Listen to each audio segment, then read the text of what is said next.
పిల్లలు కావాలనే మీ కలను నెరవేర్చుకోండి. మొదటి కన్సల్టేషన్, మొదటి స్కానింగ్ ఉచితం. వివరాల కొరకు హెగ్డే ఫెర్టిలిటీని సంప్రదించండి. నమస్తే, నేను Keshav. Welcome to Suman TV.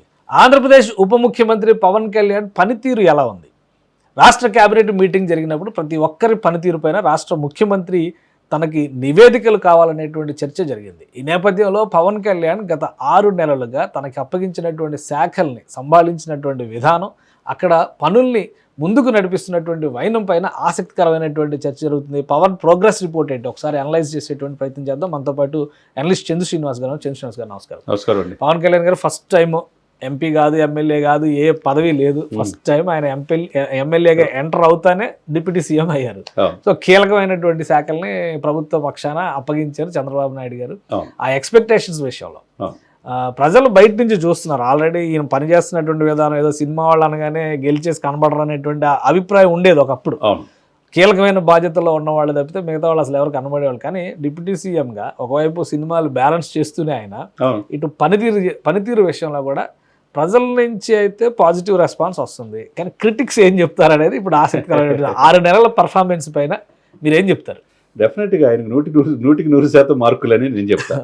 ఎందుకు చెప్తానంటే అండి, ఎటువంటి అనుభవం లేకుండా, రాజకీయ వారసత్వం లేకుండా, ఇటువంటి రాజకీయ దురంధరులు రాజకీయాల కోసం ఏదైనా హత్యలు చేసే ఈ సమయంలో ఈ పాలిటిక్స్ మనం ఎప్పుడు అనుకుంటాం కేశవ్ గారు, పాలిటిక్స్ తెలిసిన వాళ్ళే పాలిటిక్స్లో సక్సెస్ అయ్యేది.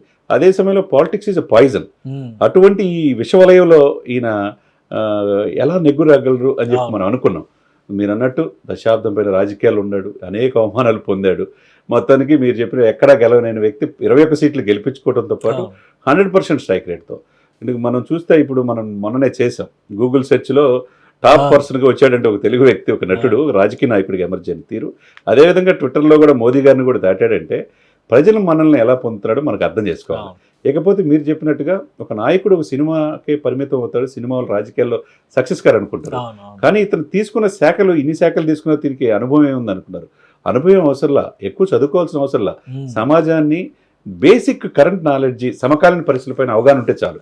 తన పంచాయతీలు, గ్రామాలు అభివృద్ధి చెందాలన్న ఉద్దేశంతో అనుకున్న చదువుగా కేరళ నుంచి సమర్థవంతమైన ఆఫీసర్ కృష్ణతేజని తెచ్చుకున్నారు.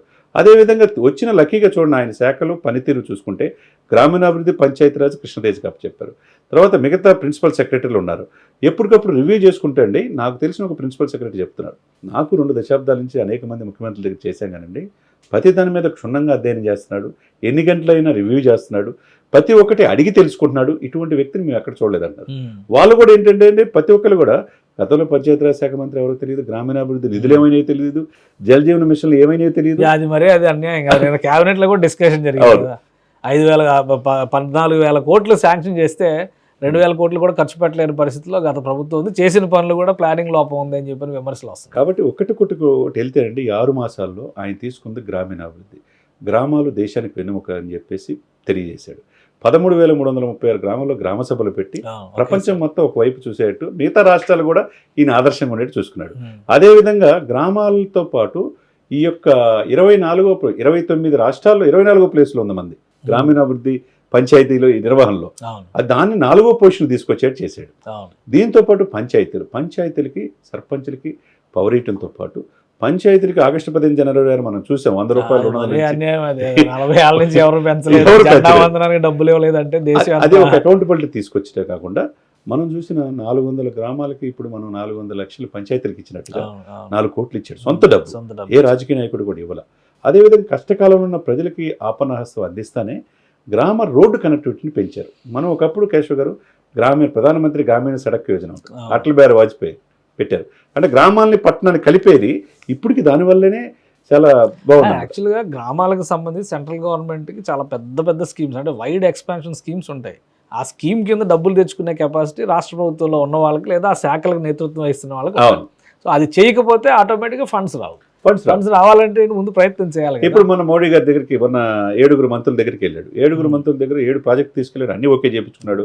మనం కూడా చేసాం, గండికోట ప్రాజెక్టు కావచ్చు, లేకపోతే అఖండ గోదావరి కావచ్చు, దానికి 142 కోట్లు రైల్వే బ్రిడ్జ్ కూడా అడిగాడు. రైల్వే బ్రిడ్జ్ తెచ్చుకున్నాడంటే దాన్ని అంటే ఎంత దూరదృష్టితో తను చేస్తున్నాడు. సో ఇవన్నీ ఒక అడ్మినిస్ట్రేటివ్ ప్రాసెస్ లో భాగంగా ఒక మంత్రి స్థాయిలో పవన్ కళ్యాణ్ గారు చేసినటువంటి పనులు అనుకుంటే, దీనికంటే కూడా ఇప్పుడు ఎక్కువ చూసేది ఏంటి, పొలిటికల్ కరిస్మాటిక్ పర్సనాలిటీగా చూడాలంటే పవన్ కళ్యాణ్ గారు ఎలా సక్సెస్ అయ్యారు, ఎంతవరకు సక్సెస్ అయ్యారు? ఎందుకంటే ఇది ఒక పక్కన చేస్తూనే ఇంకో పక్కన తిరుమల లడ్డు పైన ఉద్యమం చేశారు, మహారాష్ట్ర ఎన్నికల ప్రచారానికి వెళ్ళారు, కాకినాడలో వెళ్ళి seize the port seize the ship అన్నారు.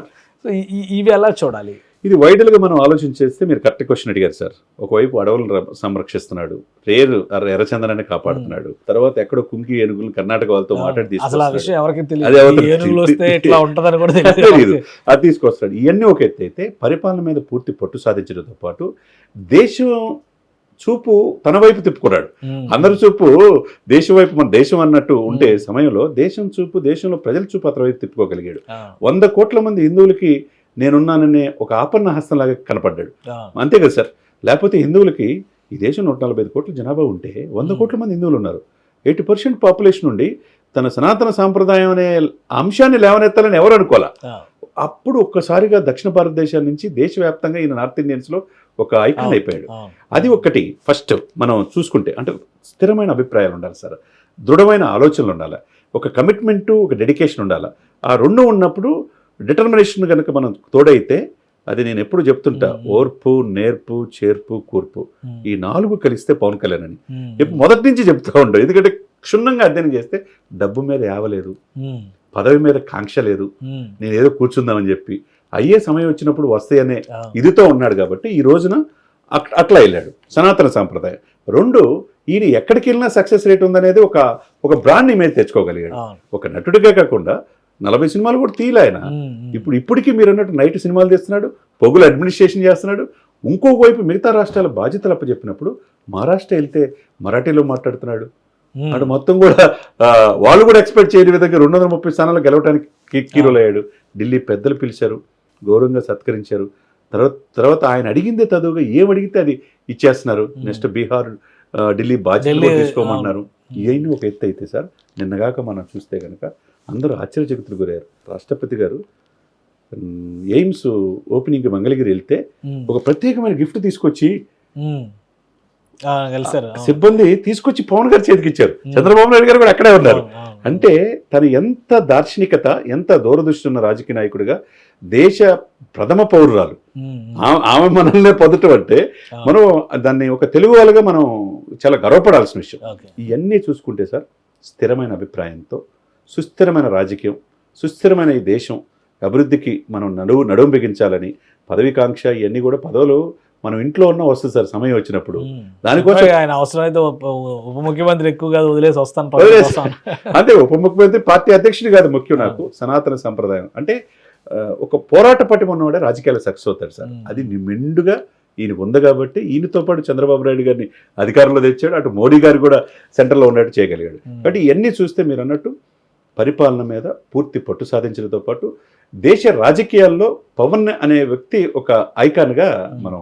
అసలు మీ రిపోర్ట్ ఏంటి? ఇప్పుడు మంత్రులకు ఒకవేళ రేటింగ్ ఇచ్చి 6 నెలలు పర్ఫార్మెన్స్ రిపోర్ట్లు తయారు చేస్తే టాప్ 5లో ఎవరు ఉంటారు? టాప్ 5లో ఫస్ట్ మీకు no doubt at all seize the ship అనే కాడి నుంచి ఆయన ఎమర్జెన్సీ తీరుకి పవన్ కళ్యాణ్ గారికి ఇవ్వాలి. అది డిప్యూటీ సీఎం అనే కాకుండా టాప్ 5 ఫస్ట్ ప్లేస్ ఆయనకి ఇవ్వాల్సిందే. మరి నెక్స్ట్ చూసుకుంటే కనుక లోకేష్ గారు తన తండ్రి బాధ్యతలు కూడా సక్రమంగా నిర్వర్తిస్తా విదేశాలు కూడా వెళ్ళి గూగుల్ కావచ్చు, లేకపోతే ఎలన్ మస్క్ కావచ్చు, పెద్ద అచీవ్మెంట్ సార్ గూగుల్ది. మనం అసలుకి లోకేష్ గారు స్టాన్ఫోర్డ్లో చదువుకున్నాడు, ఆయన తక్కువ అంచనా వేస్తారు. ఆయన ఇప్పుడు పరిణితి చాలా పరిపక్వత తెచ్చేదాడు. పాదయాత్ర కూడా 1 ఇయర్ అయింది. ఆయన కూడా గూగుల్ది కావచ్చు, ఎలన్ మస్క్, ఎలక్ట్రానిక్, ఈ రెన్యూబుల్ ఎనర్జీ వస్తే ఇంకా నెక్స్ట్ లెవెల్ ఉంటుంది, నెక్స్ట్ లెవెల్ ఉంటుంది. కాబట్టి ఆయన కూడా ఒక ఎడ్యుకేషను, ఐటీ మినిస్టర్గా తన సమర్థవంతంగా చేస్తున్నాడు. నెంబర్ 3 వచ్చేసరికి నాదెండ్ల మనోహర్ అండి. ఆయన అహోరాత్రులు పాపం సివిల్ సప్లై అనే బియ్యాన్ని ఆయన ఎక్కడ మెట్టు లేదన్నట్టు అన్ని పోర్టుల అధికారులు కూడా భయపడేట్టుగా చేస్తున్నాడు. 4th వచ్చేసరికి సత్యకుమార్ సార్. ఆయన కూడా ప్రతి హాస్పిటల్ తిరిగి ఒక చిన్న స్థాయి నుంచి ఆయన ఎమర్జెన్సీ తీరుని మనం ప్రత్యేకంగా అభినందించాలి. ఇక 5th వచ్చేసరికి ఇంకా సమర్థవంతంగా నిర్వర్తిస్తున్న వాళ్ళు మన, అంటే నేను ఎక్కువ చెప్తున్నానని కాదండి, కందుల దుర్గేష్ టూరిజంకి మంచి వన్నీ తీసుకొస్తున్నాడు, మంచి పేరు తీసుకొస్తున్నాడు. టూరిజం ప్రాజెక్ట్స్ ఉండాలని, అంటే ఈ పాయింట్ ఆఫ్ వ్యూలో టూరిజం ఎక్కువగా ఉంది కాబట్టి తీర ప్రాంతం చేయాలని. అదే సమయంలో ఆయనకి సరే 5 ఉండే అనుకుంటే కనుక నిమ్మల రామానాయుడు వస్తాడండి. నిమ్మల రామానాయుడు ఓకే. ఆ, పోలవరం పోలవరం విషయంలో విషయంలో మొన్న జరిగిన పోలవరం ఇష్యూ కావచ్చు, లేకపోతే గండి కొట్టినప్పుడు దగ్గరుండి చేపించడం కావచ్చు, ఒక సమర్థవంతమైన వ్యక్తి ఇన్నాళ్ళకి పోలవరం పూర్తి చేయడానికి నీటిపారుదల శాఖ నీటిపారుదల శాఖ ఒక సమర్థుడైనటువంటి వ్యక్తి, కమిట్మెంట్ ఉన్న వ్యక్తి, కమిట్మెంట్ అండి. విపరీతమైన ఆ కమిట్మెంట్ విషయంలో ఆయన మించిన వాళ్ళు లేరండి. చంద్రబాబు నాయుడు అయినా వెల్లో షర్ట్ వేయడం కానీ ఆయన మాత్రం ఎల్లో షర్ట్ లో ఉంటాడు. అంటే అంత నిజాయితీ. ఒక డాక్టరేట్ చేశాడు ఆంధ్ర యూనివర్సిటీ నుంచి వచ్చి, ఒక కమిట్మెంట్తో ఒక సోల్జర్ లాగా అతను పనిచేసే తీరు, ఆహారవతలు కష్టపడింది వర్షాల్లో కూడా అతను మనం అప్రిషియేట్ చేస్తాం. టాప్ 5 లో ఆయన మొత్తం మీద టాప్ 5 ఇది చంద్రబాబు నాయుడు గారు త్వరలో రిలీజ్ చేస్తారంటారు. పర్ఫార్మెన్స్ రిపోర్ట్స్ ఎలా ఎంతవరకు ఇది సక్సెస్ అవుతుందో. రైట్, థ్యాంక్ యూ చంద్ర శ్రీనివాస్ గారు. ఇది ఆంధ్రప్రదేశ్లో ఉప ముఖ్యమంత్రిగా బాధ్యతలు తీసుకున్న నాటి నుంచి ఒక 21 సీట్లతో 100% రిజల్ట్ మాత్రమే కాదు, ప్రజల మనసుల్ని గెలవడం ముఖ్యం అనేటువంటి రీతిలో పవన్ కళ్యాణ్ వ్యవహరిస్తున్నటువంటి శైలి ఖచ్చితంగా ప్రతి ఒక్కరిని కదిలిస్తుంది.